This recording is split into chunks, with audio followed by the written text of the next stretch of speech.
to'yga o'zi kim javob beradi? Mana yomon to'y bo'ldi, bizga nomaqul to'y bo'ldi. Kimga jazo berish kerak? Ana shu jazo berayotgan odamni topib qarorni qabul qilamiz. Og'ir paytda tasavvur qilinglar, o'sha kechagi ana shu uyda yashagan, oyligi yo'q, ishi yo'q, bolasi ko'chada больницаga borishga, dori olishga puli yo'q odam, undaqa 20 ta mashinada to'y qilgan odam qanday ko'rinadi? Yoqadimi? Men o'ylayman, yoqmaydi. Adolatsiz. Manman degan odamga bitta savol. Shu zo'r to'y qilgan odam oyligiga qila oladimi?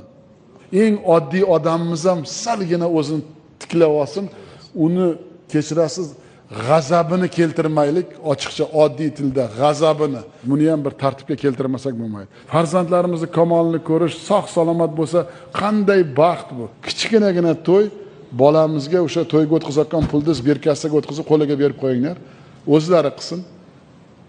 Shuni bir Olmazor rayon boshlanglar, 50 kishi bilan to'y qilishdi.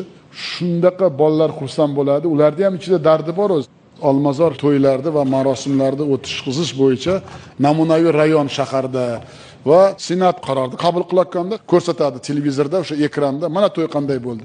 Mahalla raisi chiqib o'zi chiroyli ham tabrik ham duvona qiladi.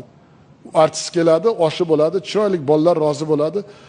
Xavf xatar bo'lmaydi yerda. 505 ta mahallada bittadan namunaviy to'y bo'ladi. Tamom. Taqdirimizni hal qilayotgan jamoat tashkiloti yakka yagona mahalla. Umrimiz mahalla bilan bog'liq. Bu odam mahallaga sadoqat bilan xizmat qilgan deydi. Hammamiz to'g'rimizda.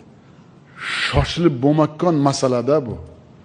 Buni 7 marta o'lchab 1 marta kesmasak ertaga juda vaziyatimiz endi xalq aldab bo'lmaydi-da.